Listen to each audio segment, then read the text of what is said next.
one thing. We're going to talk about one thing. It's not the last one thing, it's not the only one thing. But it is one thing that is needed. And that's what we're going to talk about tonight. One thing is needed. The story of Mary and Martha. How many of you know the story of Mary and Martha? Raise your hands. Mary and Martha. How many of you identify with Martha? How many of you identify with Mary?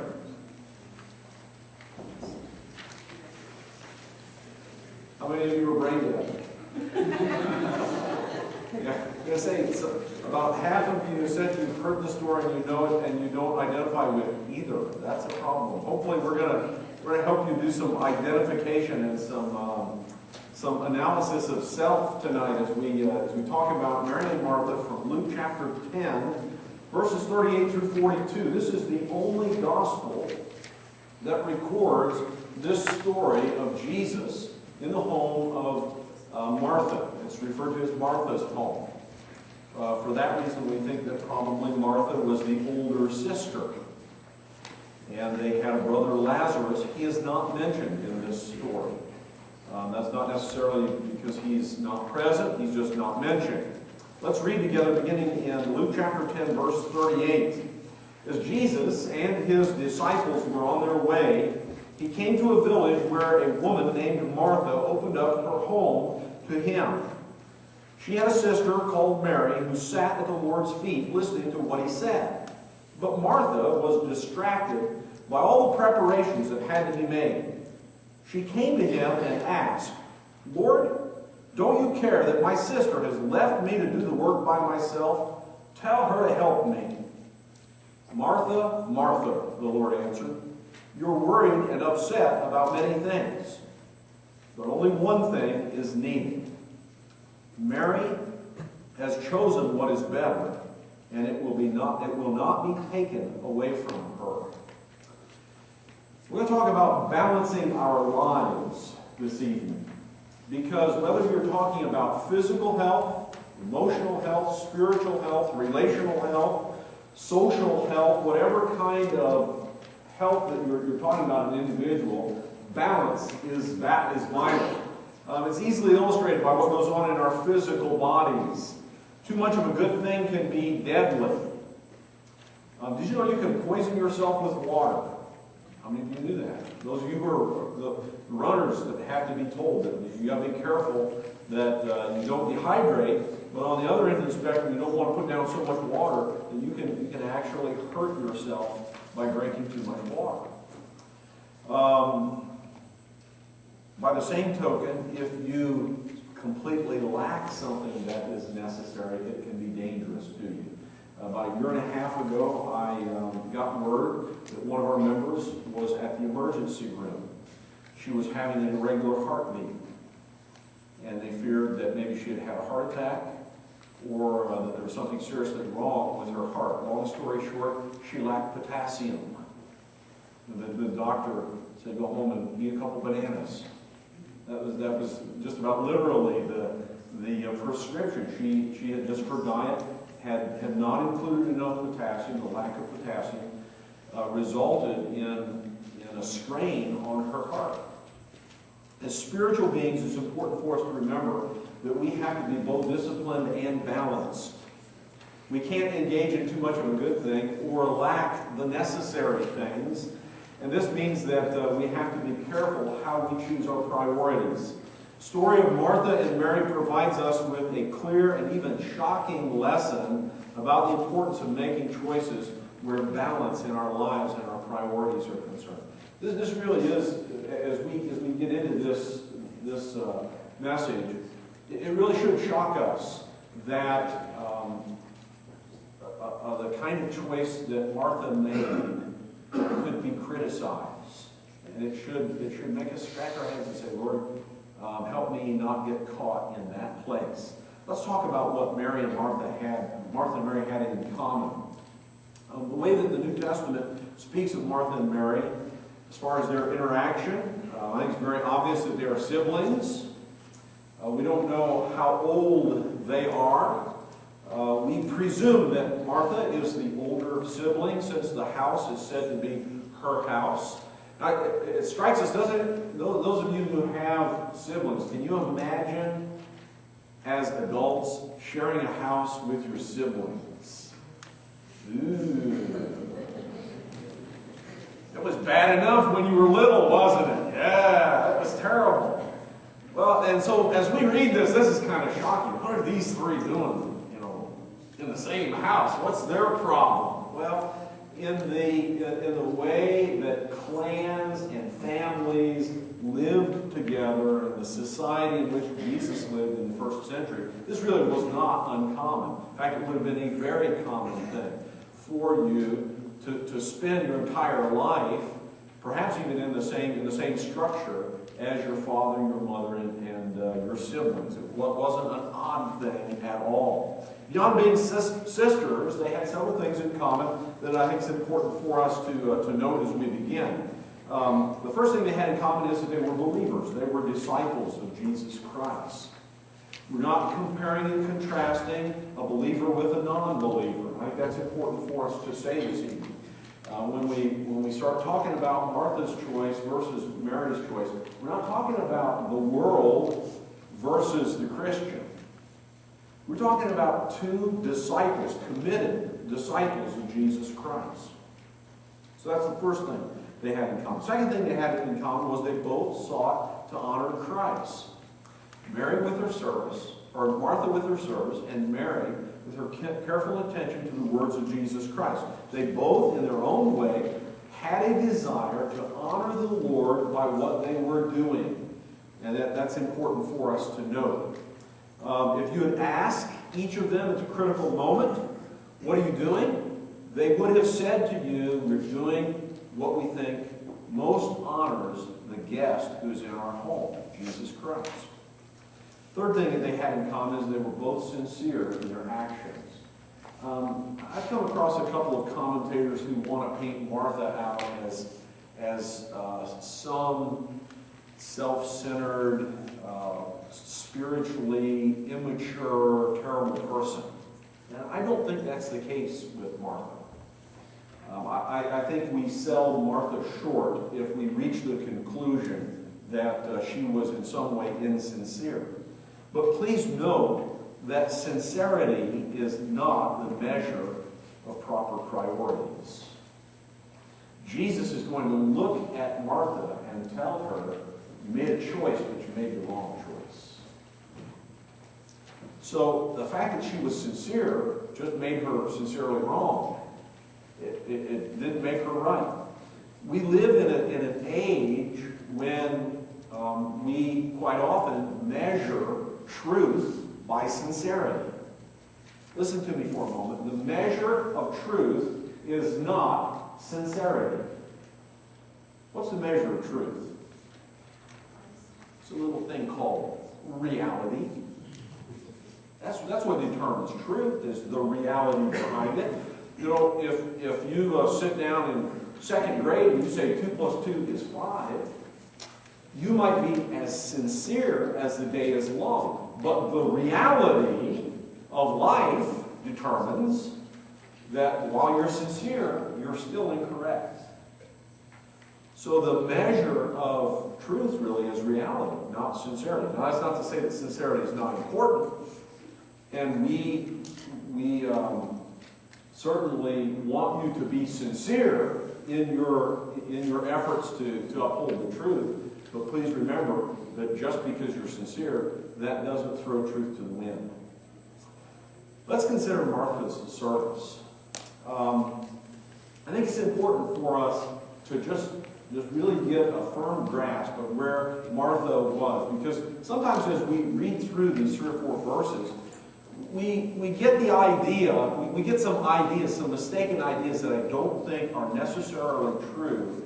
And we kind of get the idea that she's in the kitchen and she doesn't care about Jesus, and Mary really does, and we have this in our mind's eye. We have this picture that I'm not sure is an accurate picture. I remember this story from when I was little. That's back before computers. That's when they had this thing called the flannel graph. love the flannel graph. And in the flannel graph story, there was Jesus, always dressed in, you remember what he's dressed in? White with what? With a blue sash. That's how you knew it was Jesus. And then you had Mary and Martha were there. All right? And Martha had pots and pans that she was cooking with and everything. And Mary was seated at Jesus' feet. Right? But consider Martha's service. Here's the first thing I want us to consider. What Martha was doing was addressing a need. There was a legitimate need to be addressed. We normally treat this text as though Lazarus is absent. I do not know that that's true. Just because Lazarus is not mentioned does not mean that he is absent. It might just mean that he's not mentioned. Also, I would suggest to you that it is perhaps a mistaken assumption to assume that Jesus is there with none of his disciples. What did verse 38 of our text say? Did you get that? Take a look at your Bibles. Luke 10, verse 38. What's it say? As Jesus and his disciples were on the way. All right? Now, I want to suggest to you that perhaps, and with good reason, perhaps Martha is concerned not only about fixing a meal for Jesus, maybe Martha's concerned about fixing a meal for Jesus and his inner circle of disciples, which might have been Peter, James, and John, if it was just the smallest circle of his disciples. It might have been the 12, but what happens in Luke chapter 10? Do you know what's in the first part of Luke chapter 10? Little thing called the 70 are sent out. Jesus sent 70 disciples out. They went out 2 by 2. They come back halfway through the chapter and they report great success. Demons, pay attention to us, Lord. I mean, and Jesus at this juncture tells a parable, and then we have this account of Mary and Martha's home. Now, I want to suggest to you that it is possible that what's taking place is that the 70 with Jesus went back to Mary and Martha's home for a celebration of the success of what took place as the 70 were sent out. Oh boy. All right, you get a feel for Martha's role in all of this? How many of you like company? You like company to come over here? Oh yeah, isn't that great? How many of you like unexpected company? Okay, I'm looking around here. Let's see where I'm eating this next week. Hey, you know, when I was growing up, let me tell you, I grew up in a preacher's home back in the 1960s. And my mom knew that on Sunday morning for after church, for lunchtime, after morning worship service, that my dad was going to invite people home. She didn't know who it was. She only knew that there would be people. Sometimes there would be lots of people. She developed the art of the pot roast and the multiple potatoes and the telling of the children to wait until the guests were served, okay, so that they got fed even if we didn't. And there were, I can remember some times when my dad was overzealous in his hospitality and invited more people over than were in our family. And but my mom was good. She was a pro at it. You know, after 20 years or so of that, you learn to adapt and adjust. She did a great job of it. Let me tell you, if 70 people show up to your home and spur of the moment, you gotta fix a meal. That's a pretty serious situation. And so this really addresses a need along the way. It might be that it's only the 12. It might be that it's only Jesus, but I think there's good reason to suggest that there were more people present. than just Mary, Martha, and Jesus. Martha's service, second characteristic of it, was sacrificial and noble. To open up her home, especially if it was more than to just Jesus or to the 12, was a monumental task, and God bless her, she was willing to do it. She was, in all probability, rather affluent. We know this for several reasons. I'll get into that maybe a little bit later on. And I cannot imagine there was anything but willingness on her part when she first found out that Jesus was going to be a guest in her home, even if it was kind of a drop-in situation. She was thrilled. But the willingness itself was noble. However, at some point, that noble willingness was kind of lost in the angst of trying to do all that had to be done in order to be a proper hostess. Martha's service was directed to Christ. I discount people who suggest that Martha is selfish in her motivation, that she was trying to come off looking like some, I don't know, Martha Stewart type, with the perfect napkins and the whole works. I don't buy that. I think there's complete sincerity on her part. Jesus is special. Martha so regarded him as special.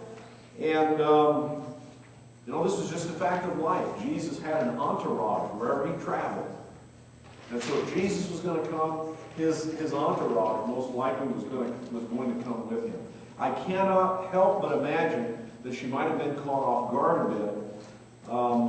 But still she was willing, and that by itself was a noble venture. What she did, this is the fourth characteristic of her service, what was done with a sense of urgency. I like this. There is a certain sense of urgency. Look at verse 40.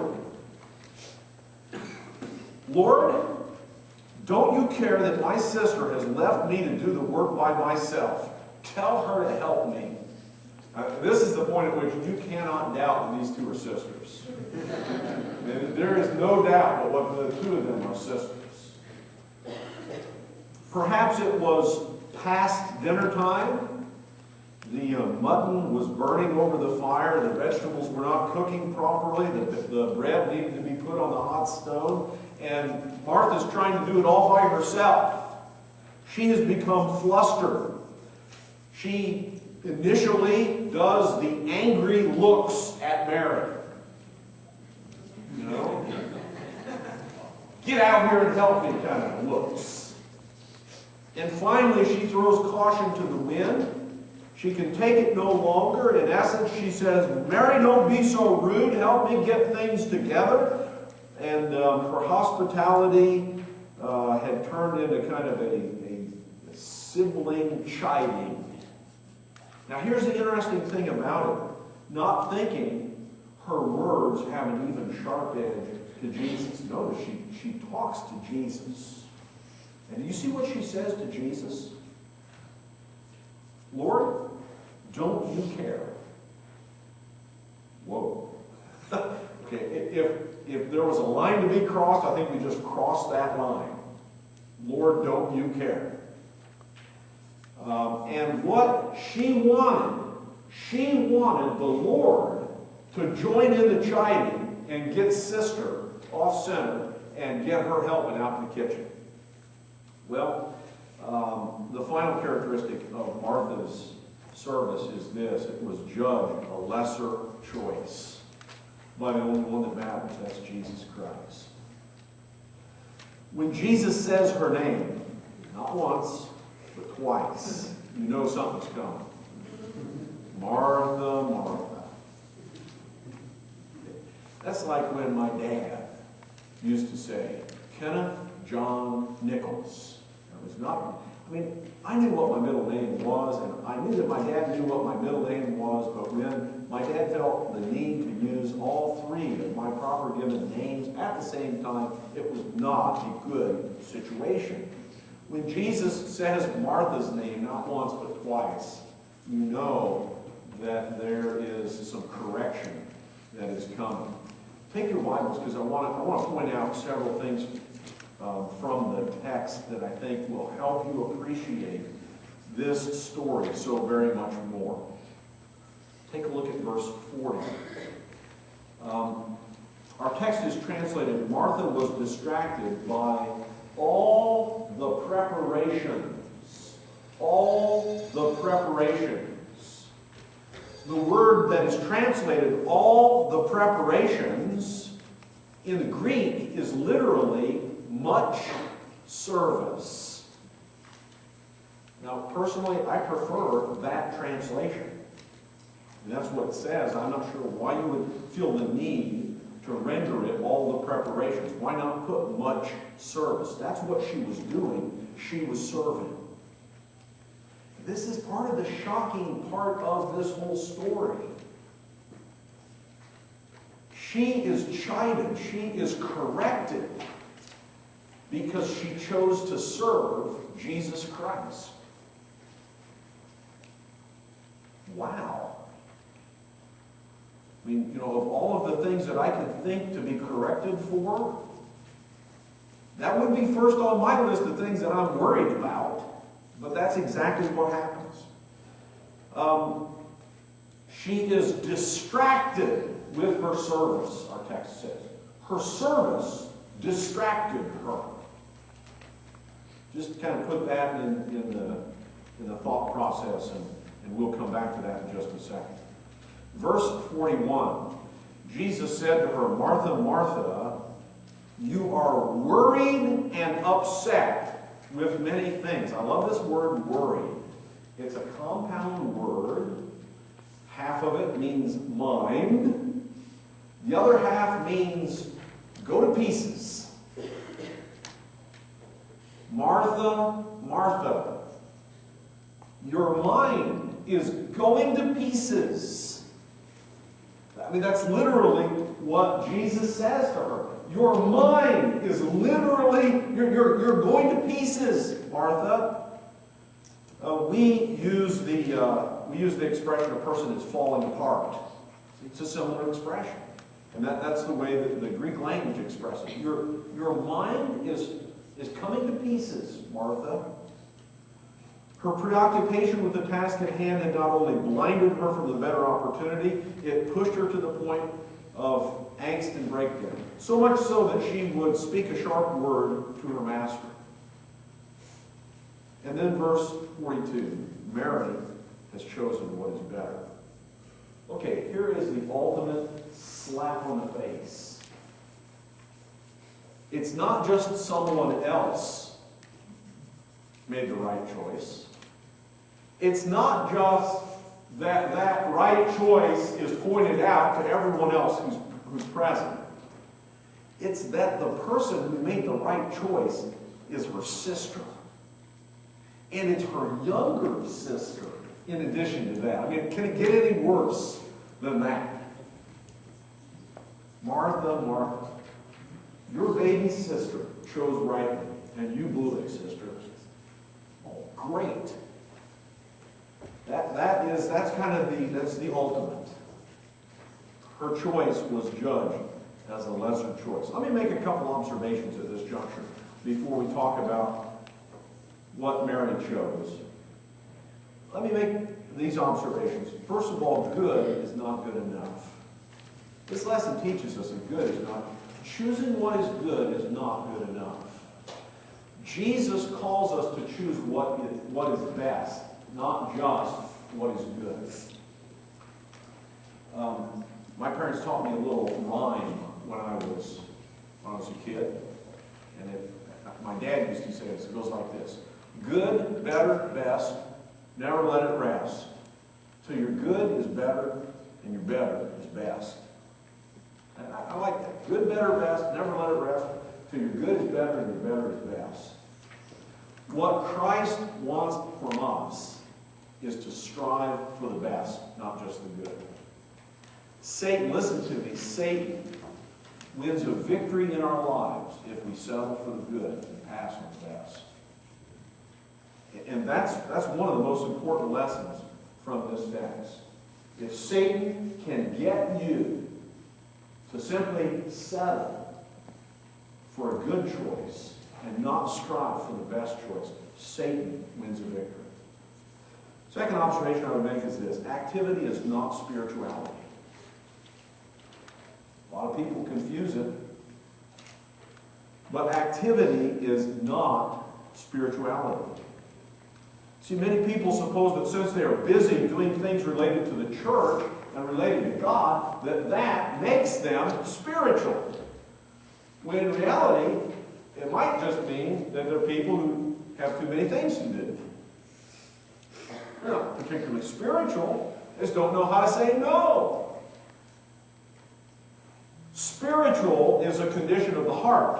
It is not a description of your day plan. Just because you don't have free time, that doesn't mean that you're a spiritual person. It might mean that you're a person who takes on too many tasks. Busy is not spiritual. Sometimes it just makes you busy. Let's not forget that the Lord says in Psalm 46, verse 10, "Be still and know that I'm God." Listen to me for just a moment. Sometimes the most spiritual thing you can do is nothing. You hear me? Sometimes the most spiritual thing you can do, and when I say nothing, I don't mean sit on the couch and eat potatoes and fill your mind with the TV. I mean, don't do a task, but sometimes the most spiritual thing you can do is just meditate on the Lord and His goodness. Just be quiet and think about how awesome a God we serve. Another observation I would make is this: distractions are many. In the words of Jesus, you are worried and upset about many things. The immediate reference here is to the many preparations that had to take place before the guest or guests could be served. But in a broader application, certainly Jesus' words apply to virtually every part of our lives. Virtually anything in our lives can be a distraction if we allow it to be. And that can be good things and it can be bad things. Distractions are many. And then corresponding to that, best choices are few.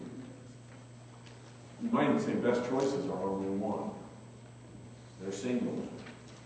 Verse 42, only one thing is needed.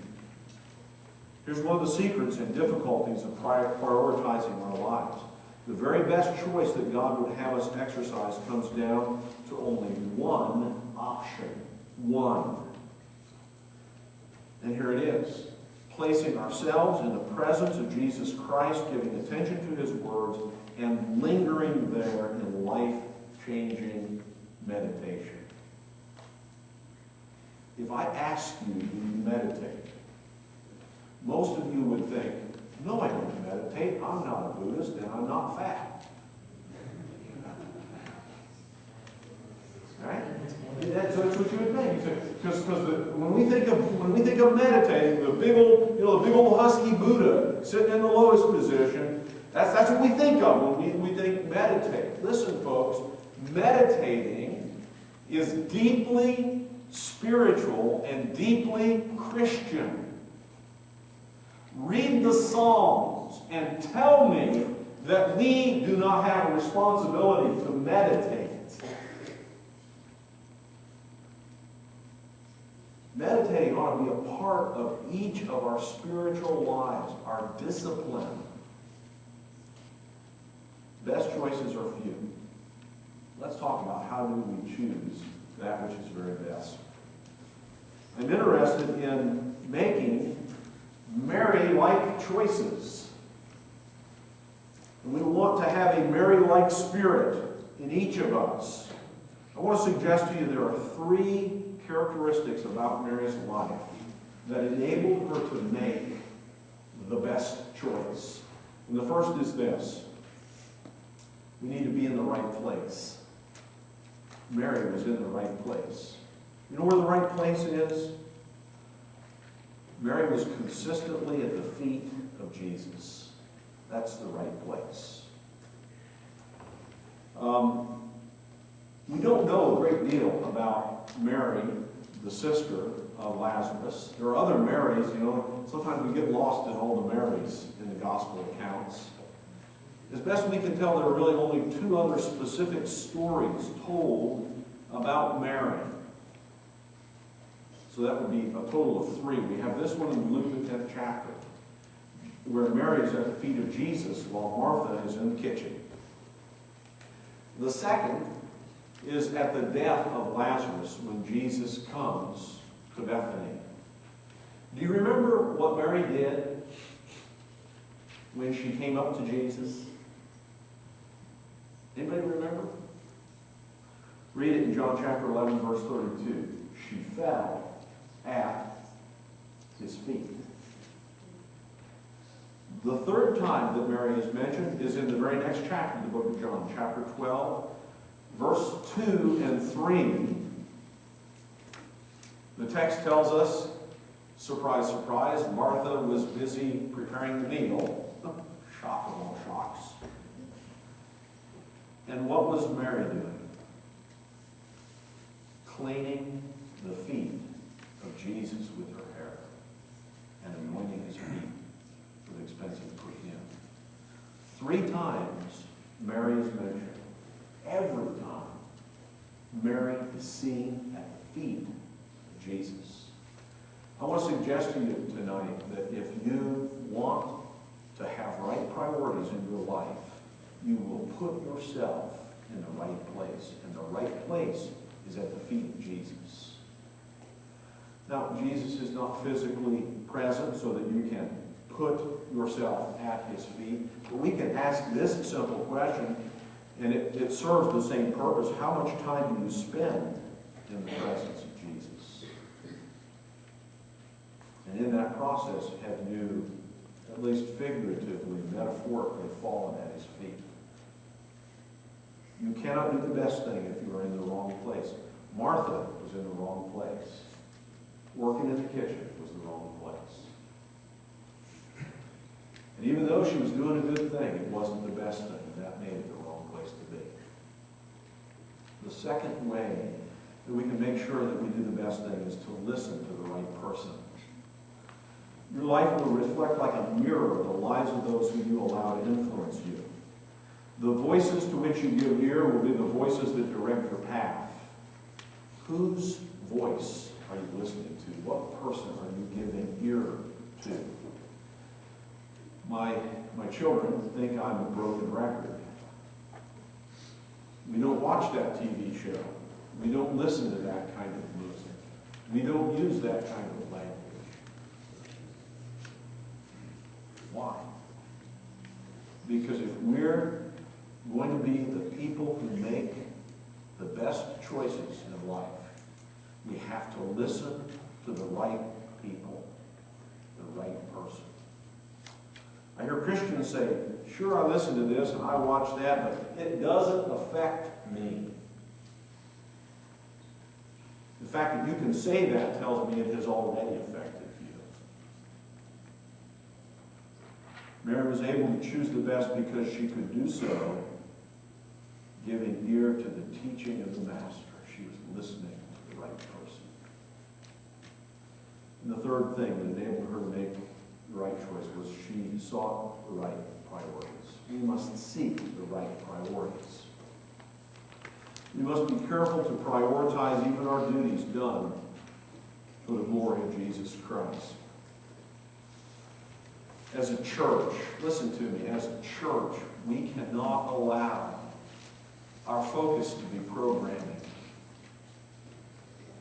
Christ didn't die for programs. Christ died for people. We have to maintain that priority. We must resist the urge to get people busy in the name of Christ so that we can have a big church, get lots of stuff done, to the neglect of encouraging people spending time in the presence of Christ. Ladies, let me pick on you, Martha inclined ladies out there. God bless you for wanting to have a clean home and do the laundry and sweep the carpet and get all the dishes done, on and on and on. It's a thankless task, and we're blessed when we have mothers and wives who are committed to just the daily chores. It's a thankless job. But you know what? Don't confuse a happy home with a clean house. There's points along the way when you just need to have a dirty house and spend time with your family. You need to get a pass. Get a pass on the longer. Maybe even this would be even better, wouldn't it, ladies? If the men helped out. If they pitched in. And they ran the vacuum and they did the laundry. So that mom didn't have to be just a domestic engineer. Most importantly, we must resist the urge to place anything in a role that would take us from the presence of the Master. The Martha syndrome is not permanent, and it's not terminal. It doesn't have to be anyway. In fact, I want to conclude by just giving you the rest of the story where Martha is concerned. Martha, I believe, learned her lesson. If we turn over to John, the 11th chapter, two of the most astounding and significant expressions of faith given in the New Testament are from the lips of Martha. Take a look at John chapter 11, verse 21. At the occasion of the death of her brother and the arrival of Jesus, these words, Lord, Martha said to Jesus, if you had been here, my brother would not have died. But I know that even now, God will give you whatever you ask. That was profound faith on her part. And then, just 3 verses later, the 25th verse, Jesus said to her, I am the resurrection and the life. He who believes in me will live even though he dies. And whoever lives and believes in me will never die. Do you believe this? Listen to Martha's response. Yes, Lord, she told him. I believe that you are the Christ, the Son of God, who has come into the world. Martha learned her lesson, I believe. And learned how important the presence of Christ was. Let's bow.